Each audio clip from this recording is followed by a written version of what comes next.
All right. Today I have 6 spiritual lessons from a Christmas Carol movie or Scrooge movie. This is a famous Charles Dickens story that has been made into many movies. So I'm using the 1951 black and white British movie that I remembered as a kid that I really liked, and I started watching it recently. And when I was watching it, I realized, hey, there's some spiritual nuggets and wisdom in here. So I wrote some down, and I'm going to share them with you. All right. So, lesson number 1: we all have a Scrooge in us, right? Such a perfect name, Scrooge. You know, we have the ego. The ego is a Scrooge. Kind of reminds me of the Grinch. The Grinch, if you think of it, is a Scrooge. You know, Scrooge just hates happy people. Is a miser with money, but also a miser with love, right? With acceptance, with openness, with opening to the beauty of life, having love towards life, you know. So it's not just about money, although, you know, money plays a big role in this movie. Um, Greedy, you know, greedy, more. I want more. So the Scrooge represents the ego that is insatiable and it, you know, once more, you know, once the believing that having the external things is going to make you happy and safe, even though Scrooge is not very happy, but at least safe. All right, the Scrooge in us gets conditioned. Armor, we have an armor. The Scrooge has an armor around him, so he's not loving and open to life, right? The ego, me. Um, Scrooge and I remember that Jesus phrase, you know, the it's hard for a rich man to get into heaven. So not I mean, not specifically wealth, because you could have wealth and be open and be loving. And when I say loving, I mean unconditional love, because there might be some people watching this. Well, I love family members, and I love, you know, blah blah blah. But we're talking about unconditional love for all humanity, for everyone and everything, right? Um, I mean, mine, power, control. Again, we all have that need for control or power in whichever way it manifests, right? We want to, we think we're being in control is, is helps keep the ego safe and happy, right? And you create enemies, right? Enemies, like the poor are enemies, you know, to Scrooge, or people messing with his business concerns, right? When people come up to him, Charity says, you know, Scrooge, you know, the poor people, blah, blah, blah. They're no concern of mine, you know, blah, blah, blah. So we have that. Um, Not just anonymous poor people, but just, you know, people in our lives, right? Uh, so the lesson is recognize that we all have a Scrooge in us, right? We do. And that could be painful and hard to admit, right? But it's the first step, or a step into going on the spiritual path and spiritual realization. Um, and even after you have an awakening, realize that you have a Scrooge, and you have to integrate it and heal the Scrooge in you. that you're this is why it's so hard for people to go on the spiritual path, I think, is because they don't want to give up control. They don't want to open their heart up, right? Bah humbug. Every complainer, bah humbug. And I have certainly gone through that. I am so I am admitting that I have had an inner Scrooge in me, and I'm vigilant when that Scrooge, still pops up. I try to be vigilant when it happens. So complainer, there's no joy about existence. The Scrooge or the Grinch. There's no joy about existence. It's a natural joy that comes up after you awaken. But you could work on it. You could cultivate joy. Okay, so and you hate life. Okay, so I'm looking at some notes here. And you also hate happy people. That's another thing. Yeah, I mean, I remember many years ago when I'd see happy people, and I'm like, bah humbug. Why are they happy? And blah blah blah blah blah blah. Because I wasn't happy, right? All right, so that's lesson number one. Realize that we all have an inner Scrooge, and heal that and accept it, because the ego, everybody has a Scrooge in one way or another. Okay, lesson number two, and this is similar to lesson number one. We all have the chains, the burden of life around us, like Jacob Marley, like the ghosts of Jacob Marley. So Jacob Marley was his partner in crime, we'll call it that, where they made a lot of money. And so the story goes where Jacob Marley visits Scrooge on Christmas Eve, and warns him. And Jacob Marley has all these chains around him, and he's going, whoa, Ebenezer, I'm here to warn you. So we all have this inner Jacob Marley too, where we have this burden of existence, right? We're suffering, right? The Buddha said, the first noble truth is that there's suffering.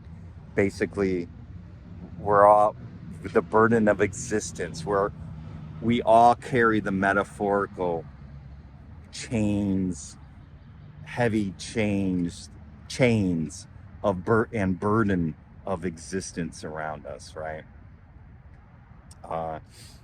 It's like a hell, right? And we're suffering, and this is one of the reasons why a lot of people, I would say most people, go on the spiritual path, is because they're suffering. They're a Scrooge, they're a Jacob Marley, and they're realizing that this is a hell. That living in egoic consciousness is a hell.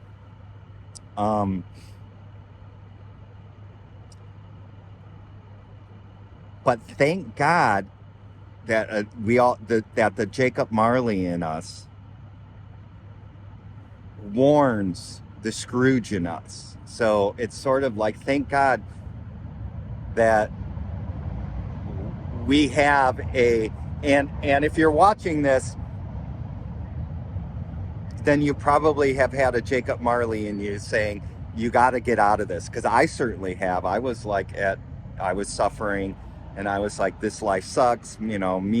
I was living in egoic, heavy egoic pain bodies. And my Jacob Marley, said, this is, I got to get out of this. And I asked for help, and then went on the spiritual path, and then things got better, thankfully. But not everybody does that. Not everybody has a Jacob Marley that kind of is a catalyst that has you go onto the spiritual path, right?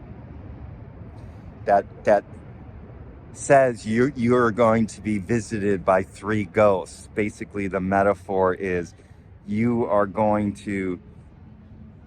One way is that the past and future, you know, you're going to see things, and it's going to stir something in you.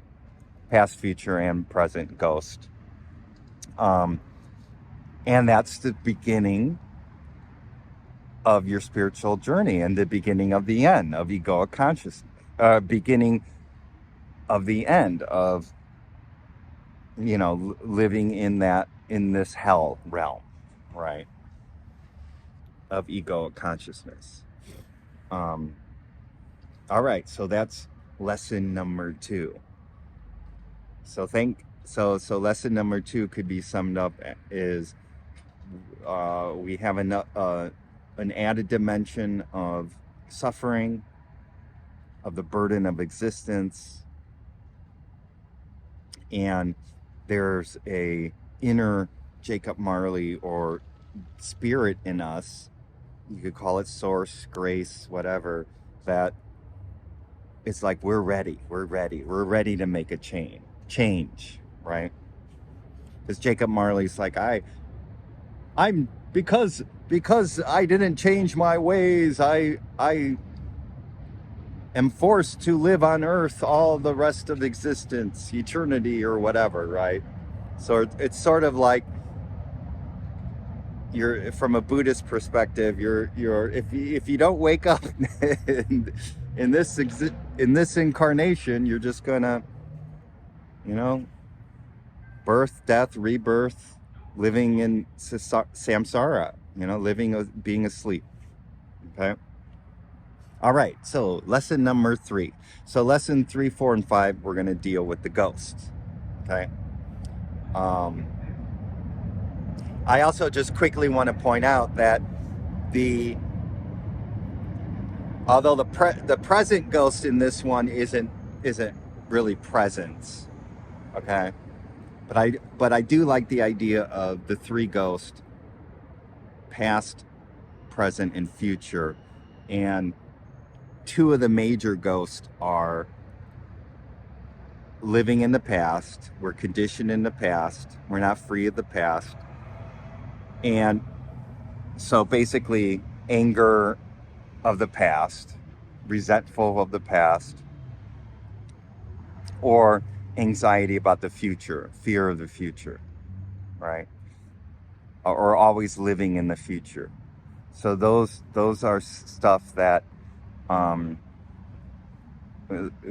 have to recognize, and heal those energies, and then be present in the now. This is where it all takes place, in the now. This present isn't really the now present, all right? But it's a helpful present. Okay. All right. So ghost number 1. So this is spiritual lesson number 3. Ghost number 1 is the ghost of Christmas past, right? So basically this ghost, and this is a big ghost in all of our lives. This is the ghost of conditioning of our childhood, all right? So we could see how Ebenezer Scrooge was sort of conditioned to become the grumpy miser, hating happiness and not a joyful person that he became. His mom dies while giving birth, and to him, and his dad's resentful about that. So then his sister dies, right? And then his fiance dumps him because he decided to, just make money and be like, that was more important to him than, love. You could see that as the yin and the yang. The fiance was the feminine principle. He's the masculine principle of doing, more, achieving, and blah blah blah, rather than being, right? And you could integrate those, right? But a lot of people go overboard with the achieving thing, um, and that feeds their ego. Um, yeah, so he's a wounded child. He has the inner wounded child. Um, and so we could understand that his way of dealing with it is making money, being safe, okay, and sort of putting armor up from the world because he suffered these cruelties in his youth or young adulthood. Um, and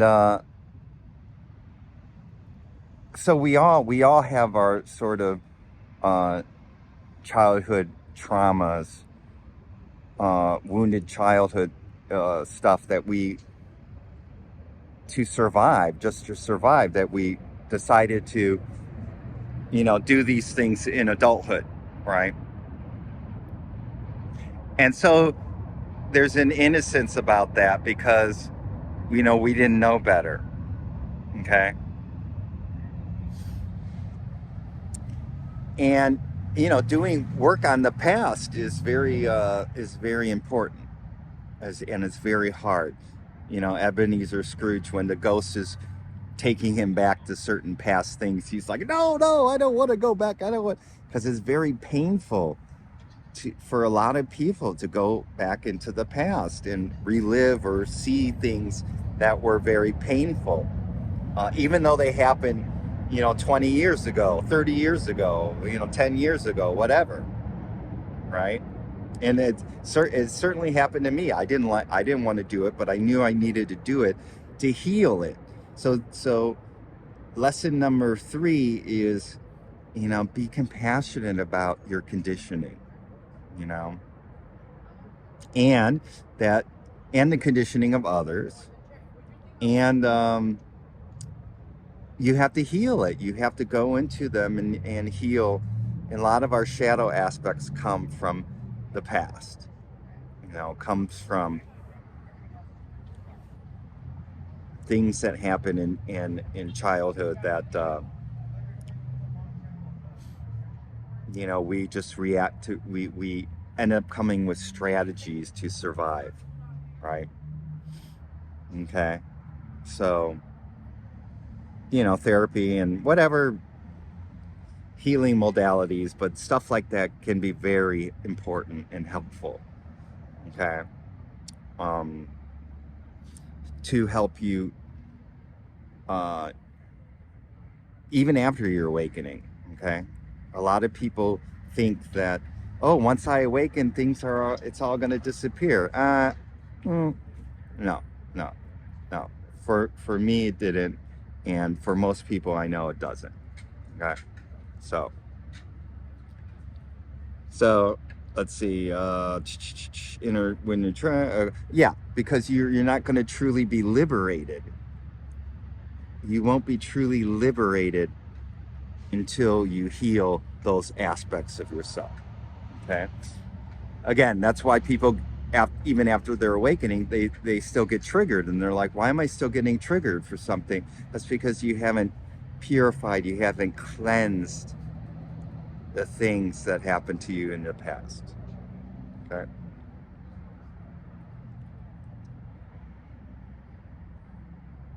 You're letting go of the armor, right? Letting go of the armor, the hardness.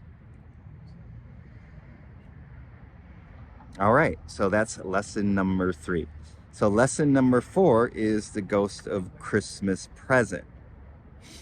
And the one thing I really like about this one is that change can happen right now. Change can happen, and it can happen because it starts in the present, right? In this now moment, change can happen. So Scrooge is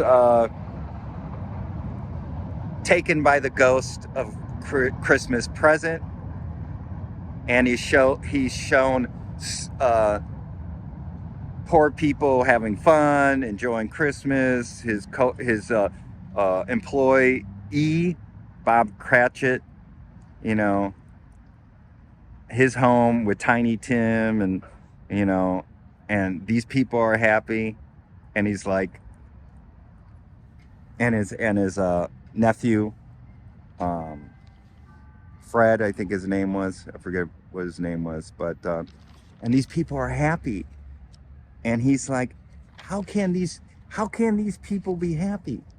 How can these people be happy? They're poor, right? Not like me, even though he's one of the most unhappiest people in the world, right? He doesn't see that disconnect, right? Um,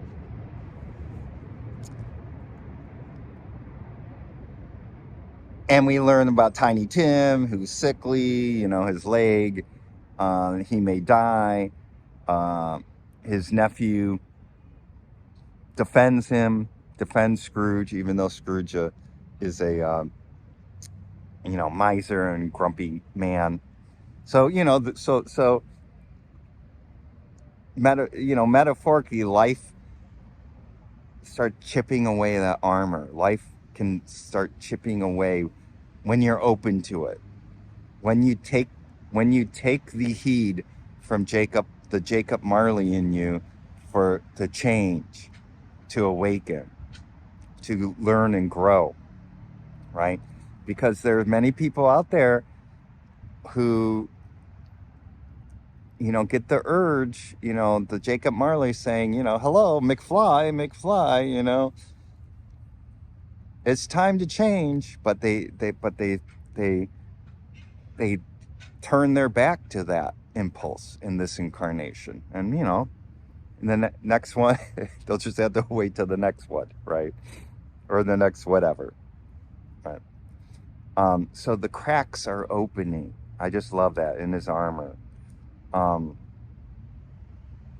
so the lesson from number 4 is that, again, by changing the present, by starting to open up, then we could change the future, and also the past, because the past no longer haunts you. Okay, the past used to haunt me, just like a ghost, like a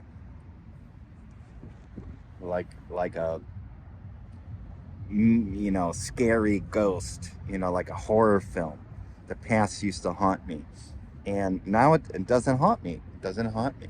I mean, it is what it is, but I had to do a lot of work, and I know a lot of people out there have done a lot of work, and you could say, my God, yeah, I mean, the past doesn't haunt me as much anymore. These aspects of the past doesn't haunt me, because most people, egoic consciousness, are living in the past. Oh, we got lights. Um, so illumination, you see, you get illumination. uh,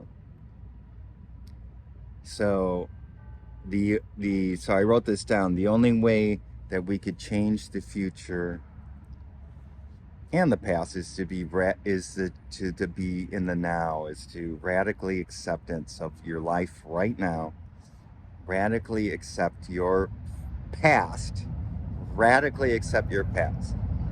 You have your own unique past, all the good, the bad, and the ugly. I have my own unique past. You have your own unique past. There's no one else in the world who has your own unique past. You had your past for a reason, and you're in your own present for its own reason, for the universe's own reason, right? So cultivating loving awareness and surrendering to the now, surrendering to the present, right? That's when change can happen. That's when change can truly happen. All right, so that's the ghost of Christmas present. So spiritual lesson number 5 is the ghost of Christmas future. So and I just want to mention, on the spiritual path, if you're wanting to awaken, this is a lot of one of the issues is seeking a futuring, you future. So going back to the present, yeah. So be here now. So that's because if you're always seeking, if you're always thinking, okay, I'm going to awaken in the future, it's never going to happen because it's always going to be in the future. Okay. So I just want to throw that in there. Okay. But this ghost of Christmas future, Ebenezer sees his future. Okay. So he sees that Tiny Tim dies, and he sees these people talking about this dead man who died in this, having a burial, and they're kind of talking about him in a not so good light, right? Like this guy was basically a douchebag. This guy was basically a jerk, right? And then it turns out that it was him, that it was Scrooge, right? Um, and he dies alone, all that stuff. Okay. And from a Buddhist perspective, you're just, that's it. And then you're going to be going to the bardo and then come back out in another incarnation where hopefully you'll have an awakening and you'll stop the birth rebirth of samsara and suffering. Okay. So that's the ghost of Christmas future. And then during that same phase, at the end of it, he has the epiphany. So that's the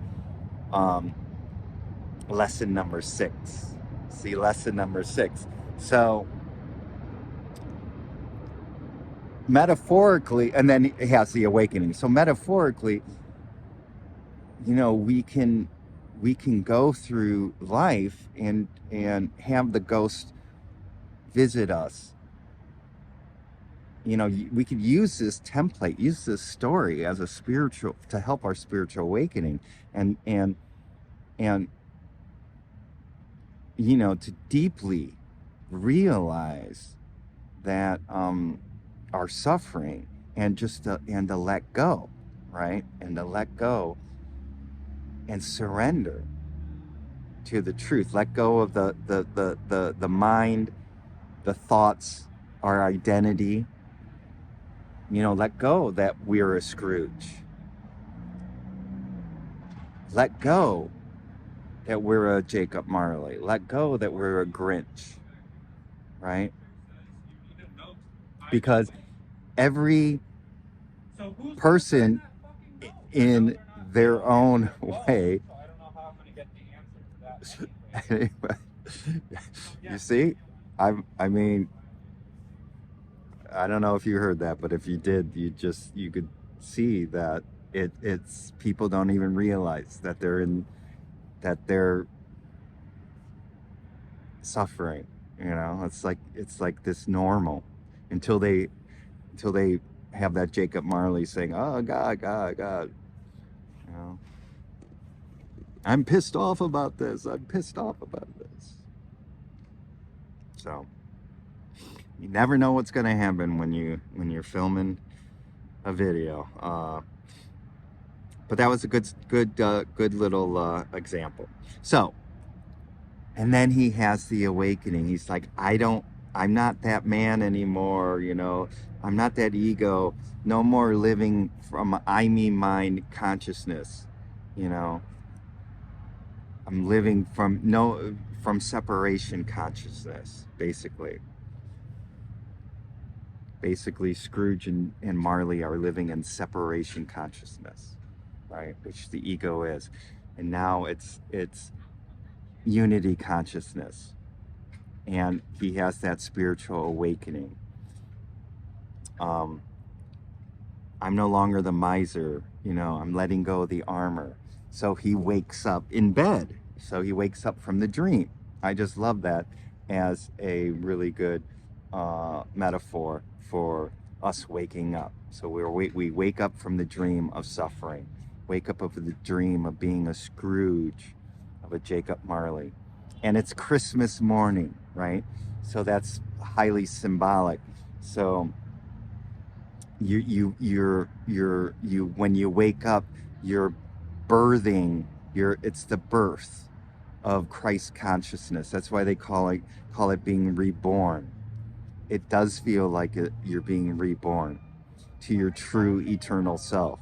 Okay, so the Christ consciousness, so Christmas, and that's why